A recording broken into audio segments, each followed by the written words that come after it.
What was your favorite Army book from when you were a kid? Oh wow. Probably High Elf book. Yeah. Probably. Yeah. It was I was the sixth ed one, and I had my brother pick it up for me because he worked at the mall. And I was like, make sure you got those things. And he was like, how much is this? Yeah. It was like $30, yeah. I think it was $30 at the time. Like $30 $1998 or 30 Yeah, $30 in 2001 or two. Okay, yeah. And I think it had Teclis on the cover. Oof, that is 6th edition. It's pretty cool. That was a cool book. It was a nice book, yeah. And it was in the early days of that edition. They didn't have the red border. They had like whatever you call it. It was like a ornate red border. I think they did that in 7th or something. Or when they revised the book, they did that to delineate. It was slightly different. Yeah, so that's right. It was just the pure cover. Just pure art, yeah. And no, it was like really minimalist. And and the book, yeah. That was Phil Kelly? Who wrote the book? Yeah. Probably. It felt like a Phil Kelly book where it had promise, and then it felt there were certain things that seemed really strong, and then he would put something really garbage. So he was great at great at like checks and balances. The checks and balances inside the book were tight. Whereas Gavthorpe wrote busted books like the Dark Elf book, and I think mine. I don't have like probably a favorite, but like this new Imperial Agent book got me thinking about like memorable books, and the Demon Hunter book for me when it came out was really memorable. 2003. I just remember like in terms of like inspiration and like opening it up and being like it was very just kind of sandbox. Like you could just kind of do almost anything, right? The Grey Knights were awesome when they came out. They're super cool. You're like, you love Space Marines already, and then now they have super like crazy stories. It's like Jedi's meets Space Marines. I was like, this is sweet. And then they had the whole Inquisitor Warband thing where you could like design your own guys. And this is a time when everyone was converting because like you had to. You didn't really have a choice. So it really spurred on that. So I remember just like kit bashing and making all sorts of random henchmen, and that was really fun, very memorable. Yeah, I remember watching games at the shop and playing games and being like, thinking it was a bit like, BS because they had so much flexibility. They could I was like, you get this, but this doesn't belong in this army, and they're like, no, I can take this, and it was a really do whatever you want. Yeah. In an era of like fairly rigid, that's right, stuff. So yeah, it was cool. So, what books are people going to remember from now in 20 years? Oh boy, remember books. Yeah, the ones that you buy and then 2 years later in the garbage because churn and burn. Yeah, that's tough. I don't think I've really cared to keep any of my books since AOS started. Yeah. See, that's a great interesting point because for me that's when it changed. If I had to pick a timeline, it's the last books that I bought and actually cared about was probably Warhammer Fantasy Battles, the hardcovers for 8th edition. And then post that, I haven't really had any sort of like attachment to any books. They've really morphed into something that's more like, it's just like this game aid utility piece now. Yeah. So or it's almost like a physical manifestation of a subscription. Right. In a way that you have to have, and then you just kind of dispose of and get the next one when it's time or whatever, right? Yeah. Why do you think that is? Why do you think it's like gotten like that? Yeah. Well, I mean, obviously the change to a rigid 3-year edition cycle. Yeah. Is a big factor.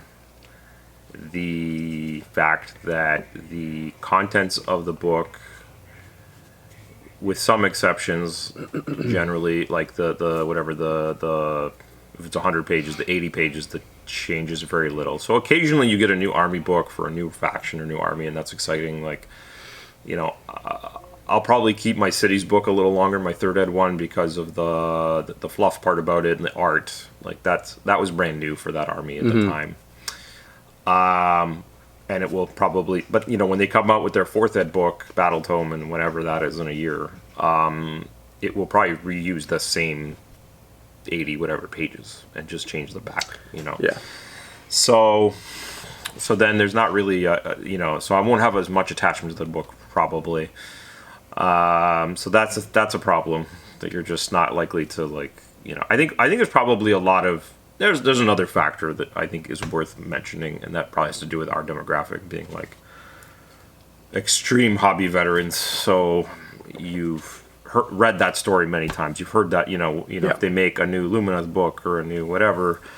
Eldari Codex, the fluff part or the story part and the art part, you've read it, the story, you've been there before, so you're just going to have less attachment to it. I mean, they also reuse a lot of artwork, right? That's so that even happened. You can see like reused covers sometimes. Yeah, the cover which is crazy, they'll just change the font or the logo, and that's it, and it's exactly the same. So you have to like almost look closely at them. I think those are big reasons, and then the last bit is going to be any of their seasonal books are just like only valid for a short time, so you're never going to have an attachment to a handbook or a season. Even you might if you built a specific army and you went to a lot of tournaments, maybe, but those card packs, those or scroll cards, they're just like you said, they're that subscription that you buy into.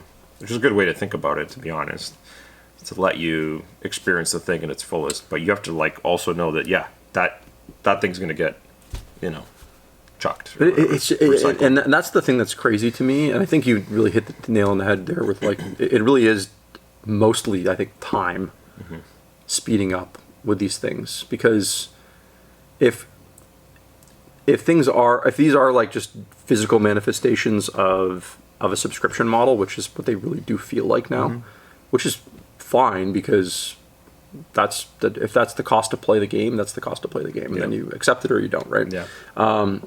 But there's something sort of almost counterintuitive there with like something, because we grew up, I think, like with a lot of physical things. Like I think of like CDs, like albums. I think of like books. I think of I don't know, just like physical things that gave you memories in a way. Yeah. But I think part of it was a time in your life, but also part of it was like having it for a good period of time. And I think if you don't have it in your hands or use it for a long period of time, you never get to build that connection with the physical thing. So I think that's the challenge they have going forward, is people aren't creating like strong memories with these physical things. But I guess, is that a problem if they're still creating memories or have strong connections with the game itself, right? Yeah. That's really, I guess, the question you have to ask. No, that's true. Yeah, maybe they. Yeah, I mean, I don't know if they ever had the discussion. We'll never know.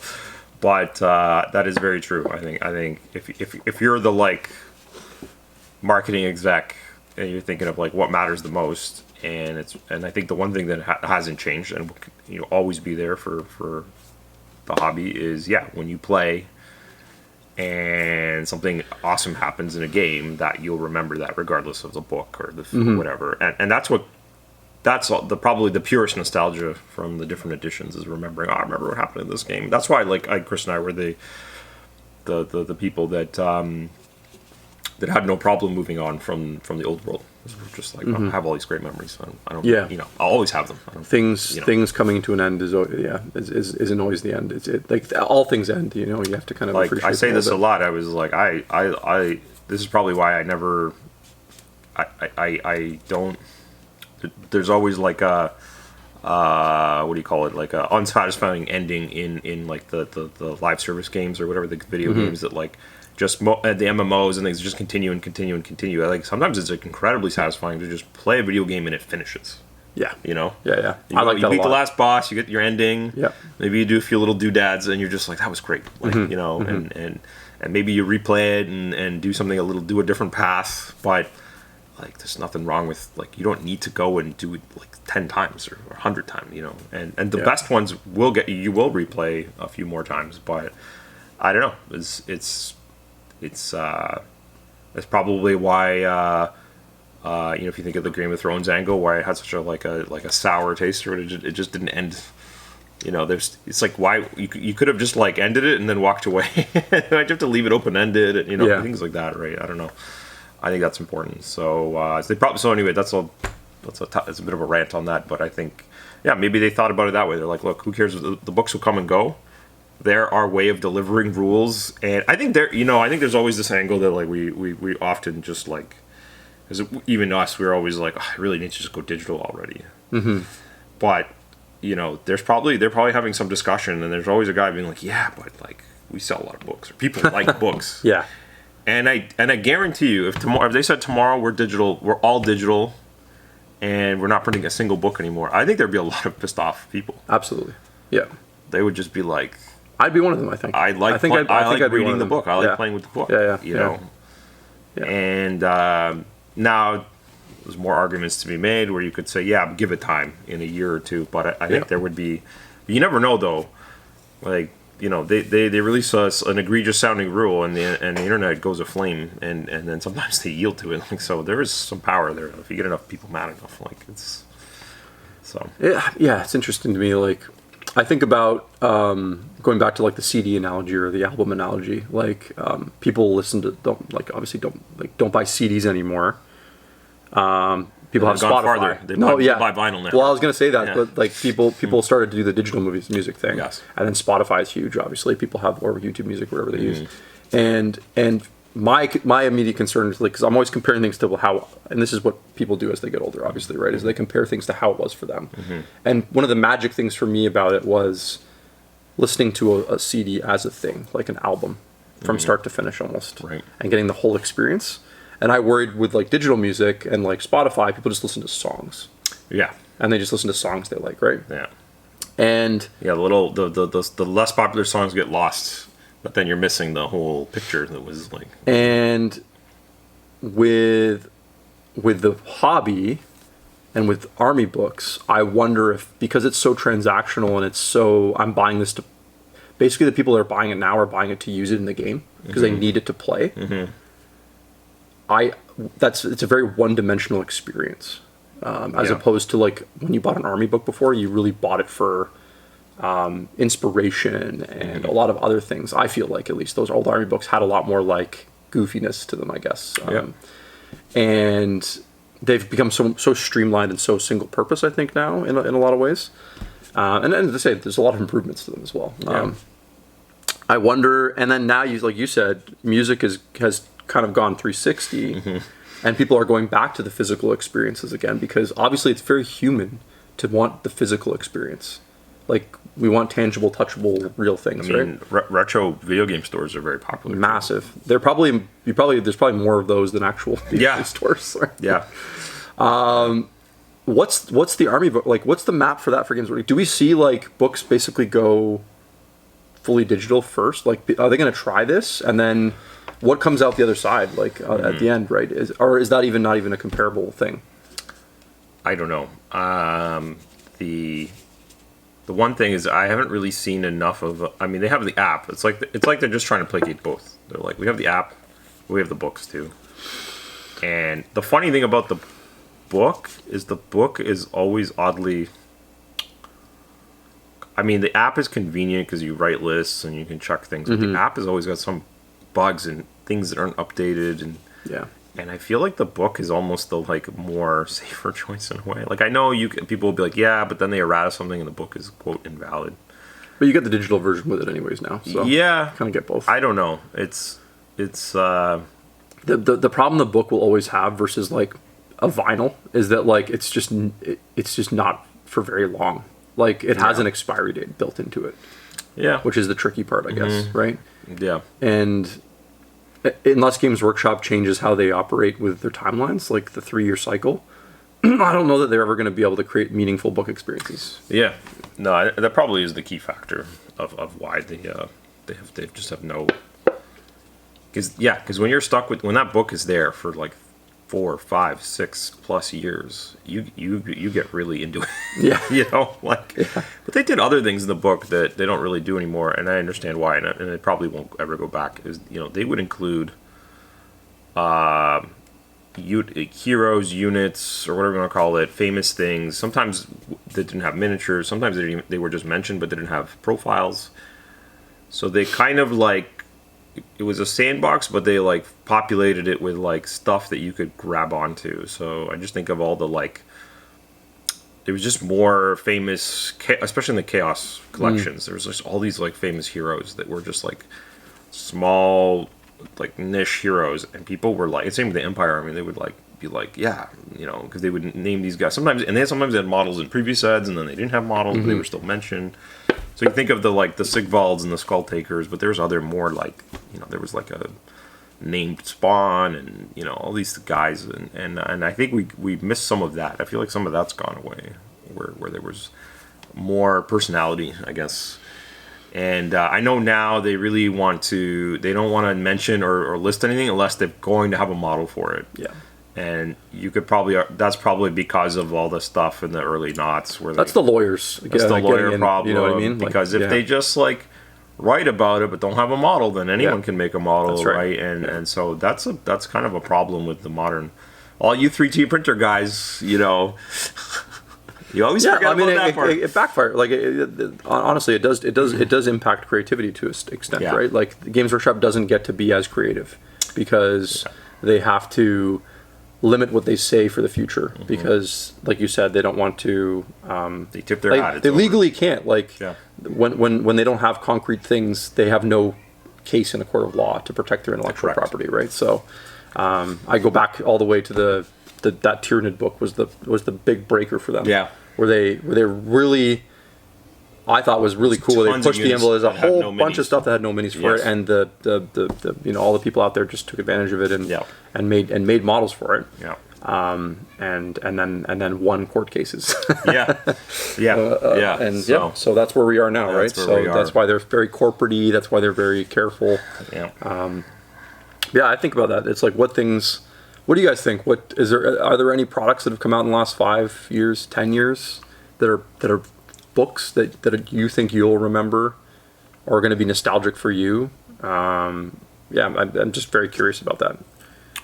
I think there's still going to be eras. I think I'm still going to look back at early AOS versus now. 40K, the switch from 7th to 8th, and that time was a big change. 8th was like a huge shake, and I remember it was like seismic, and then now we're in these like middle editions now that kind of we're just refining the core engine a bit, and I think they're a little bit less memorable because they're not as big change. So maybe 4th at AOS will feel like a more significant change, and a lot of people are fond of 2nd. That was the first edition with like the points and the handbook and really feeling like a flushed out game. So I think it's gonna be eras, but I don't know if I'm gonna be attached to any books. Like that's gonna be challenging. And it's going to be harder, I think, for Games Workshop to do what they're doing now, which is trading off the nostalgia. Yeah, I think, right? Like they do that a lot. And this Demon Hunter book, this new Imperial Agents book, literally does that with the cover. Yeah, it trades off a feeling that people had. Like obviously for new players, that's not relevant at all. But anyone who's been in the hobby for 20 years, 21 years, will remember that very impactful cover. What's his name again? Inquisitor Kotias. Yeah. With his massive demon hammer. It was a really cool cover. But that book meant something to people, and I think that's what they're trading off with the new release. Yeah. And in another 20 years, when they do something, are they going to trade off of anything? They'll have to trade. I think more likely what you said, they're going to have to trade off experiences people had with models. Yeah. They won't necessarily be able to trade off of the feelings they had about those books as much. Yeah. I would say if they've hit a few. There's a few they hit really well in the last few years that I will give them a lot of credit for. The Black Templars was executed perfectly between the launch box, the way the models look, the sculpts of the heroes, how many cool things they released. Definitely. Like they're about to do it again with Blood Angels. Killed it with that, yeah. and then I look at the Slaves Darkness and the Seraphon. Was also like just fantastic the way it was done. And that actually, I will say, probably that 3.0 Slaves to Darkness book might be fondly remembered because it was like they like brought chaos back, I guess. And maybe even the Seraphon one, I could see some collectors being like, this was good and it was fun. But again, not a lot of other examples, that I can think of. Well, let us know what you guys think in the comments. We appreciate your comments and try to read most of them and comment when we can. If you like these sorts of videos, we do these a couple times a week. And if you really like them, you can talk with us on Patreon and give us some more suggestions for future content. And we're going to be starting probably in about a month and a half, 2 months at the year mark. It'll be our anniversary for doing this silly show. We're going to start doing some Patreon-only content as well. So stay tuned for that, guys. More work for me.